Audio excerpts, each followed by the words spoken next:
Okay, the name of my talk is The Embrace of the Snowman, the narrative art of Raymond Briggs. I'm here on sabbatical. Um, let's see, check the time here. Uh, and it's a very ambitious project, so I won't be able to say much more than a piece, but I wanted to give you an overview because you really need to have an overview to understand what I'm trying to do. Um, There's two main primary goals. One is to explicate and honor the work of Raymond Briggs, and the other is to advance a theory of picture book aesthetics based on existential aesthetics, which is a theory of aesthetics known primarily in the middle of the 20th century, which needs some updating, I think, and some sensitivity to recent developments in understanding of the origin of the self in parent-child intersubjectivity. Uh, so my project is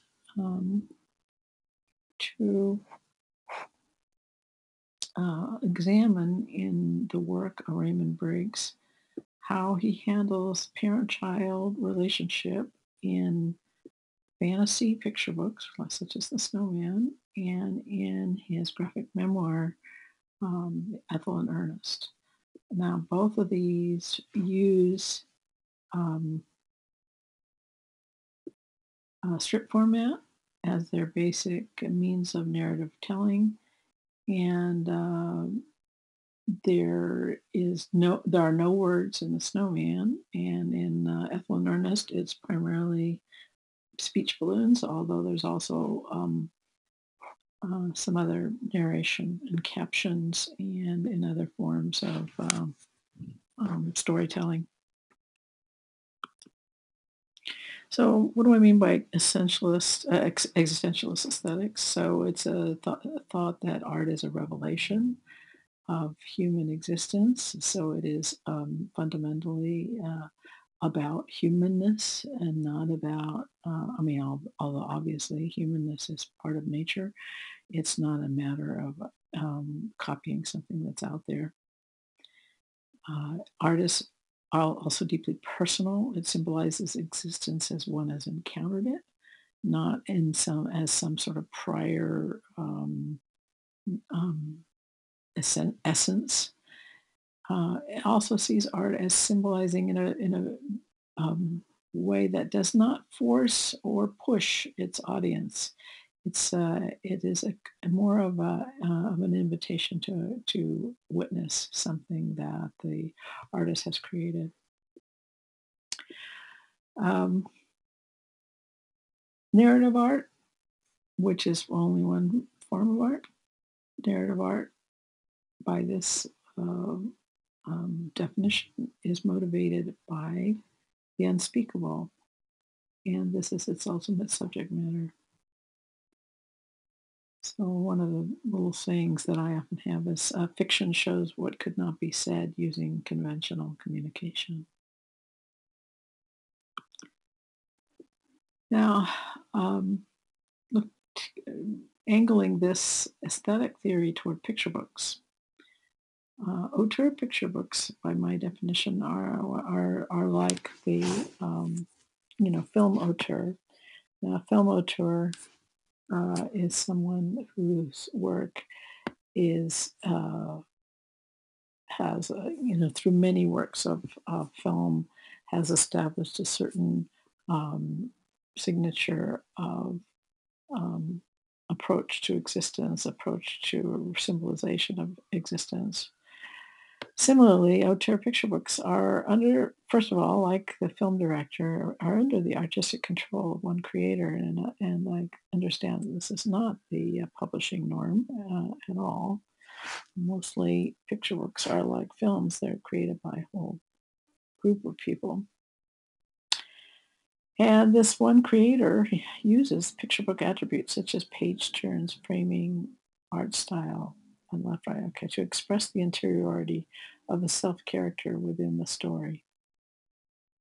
This self-character is a child or a childlike figure in the face of a primal predicament, and this self-figure is deeply resonant with the self of the creator. Uh, the epistemological problem in um, creating a narrative art in which the self figure is in the picture. I mean, it's sort of obvious, but here we are. We don't see ourselves. We see from ourselves outward to other people. But when you make a character, especially in a visible medium like narrative, um, like picture books or like film, that person is going to be out there somewhere, even though you may be expressing yourself. I mean, that's kind of an obvious thing, but it's really important to what I have to say. So in picture books, this generally means you're going to have the self figure, child self figure in the picture. This is from William Steig's Agony in the Kindergarten, um, who is an auteur picture book artist himself, but he also a Reichian who I think pulls his punches in children's books partly because he feels that to be too truthful to his own experience would be too upsetting to children. Anyway, in the kindergarten, which is not a children's book, he expresses the basic problem, and in the first page of you see, that child self lives in the face of, in this case, mother, and she controls the speech. You see how he uses the left page to be the mother's voice and the right page to be the experience of a child. You can see these are not pictures that would probably be appropriate in a child's picture book simply because the rhetorical function of picture books is a reassurance of adult competence, I guess you would say. So these are too raw for picture book publication. And don't disagree with that. I don't think that there's some kind of censoring going on not to push people's face into really raw material. However, I could say that my theory of children's literature is summed up in this double page from Agony in the Kindergarten. It's the parent's voice. Well, speak up. What is it? And this is the child who is being asked this question. Um, and I always ask my students when I show this, does anybody think that child is going to speak up? Is there anybody who thinks that if he does, that the mother will understand what he's talking about? Nobody has said yes yet. So I guess my theory of children's literature is that this being here, 20 years later, may produce a picture book like this to express what it's like to be asked that question. So here are some picture book artists, auteurs that are working with in children's literature. So I mean, these are picture books for children. This is a very famous one, "Come Away from the Water, Shirley" by John Birmingham. You'll notice that the properties of the book are used to express the split between a parent-child. And once again, we have the mother's voice on the left and the silent child on the right. You can see differences in drawing style, saturation, color, all sorts of things being expressed through the properties of the book. Here's an example from Anthony Brown, another well-known picture book auteur. Um, Again, you see two different art styles. This is one is in this case the splits between human and animal. And you can see the text is on the left with the humans, and they get the speech balloons. And over here we have the sort of splitting of the figure. But most affectingly, I think, is the look of the gorilla looking over towards this side of the page. You can see the animal has much more dignity and sort of weight than the adult. Another famous one is from Where the Wild Things Are of this sort, where you see, in this case, parents not pictured at all, which is very commonly used with, to picture books um, as a means of expressing alienation and separateness or lack of attunement from adults.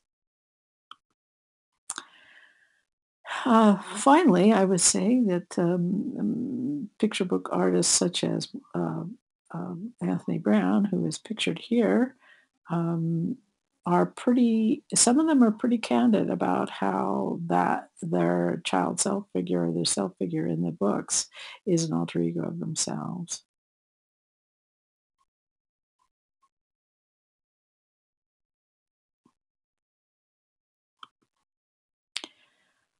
Uh, we'll go on to look at how this is represented in Raymond Riggs in a minute. But first, I want to back up a little bit and say the other form of book that Raymond Briggs has done is a graphic memoir. Now, a graphic memoir is generally a long narrative in book form using juxtapose and say, okay, say these are best known for representing historical events through the eyes of a family and how that family survives or does not. And there's a lot of very popular ones.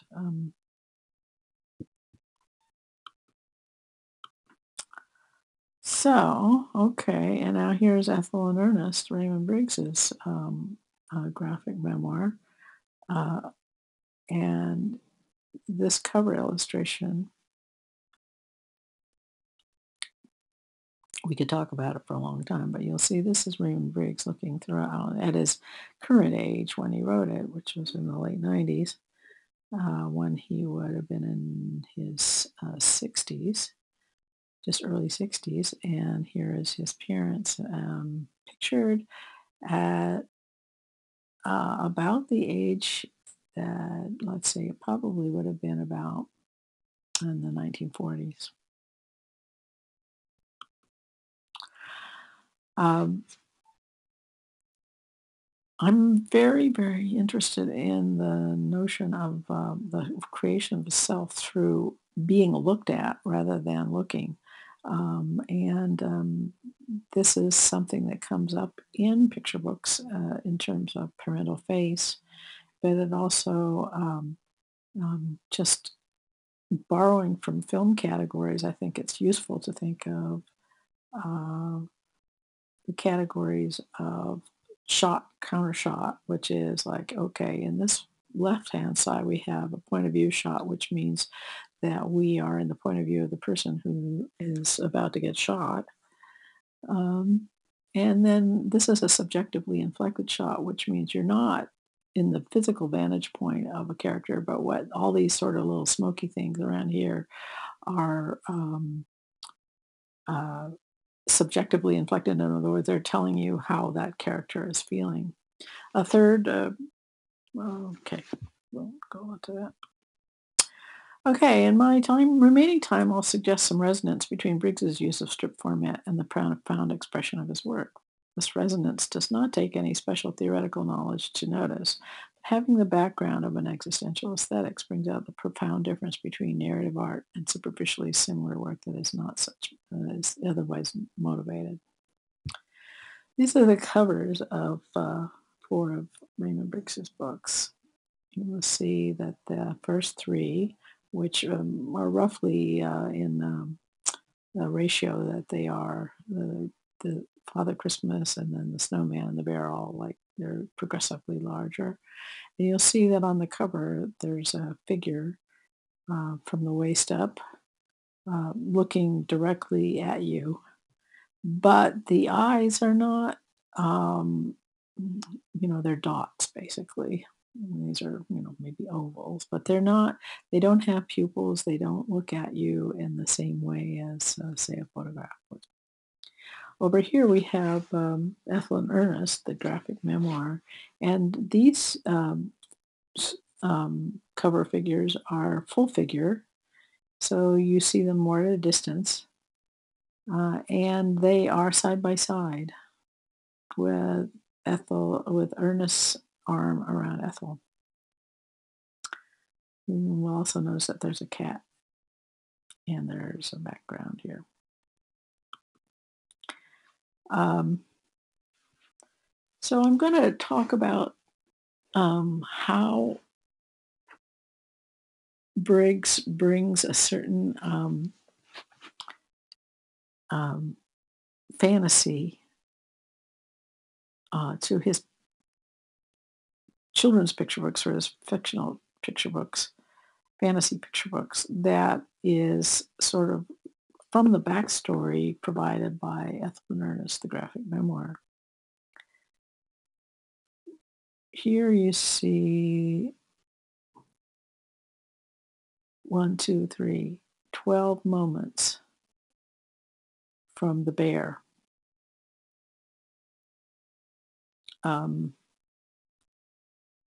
and we've got sort of a conventional good night from mom, and the little girl goes to sleep. And you want to see this back larger and larger and larger.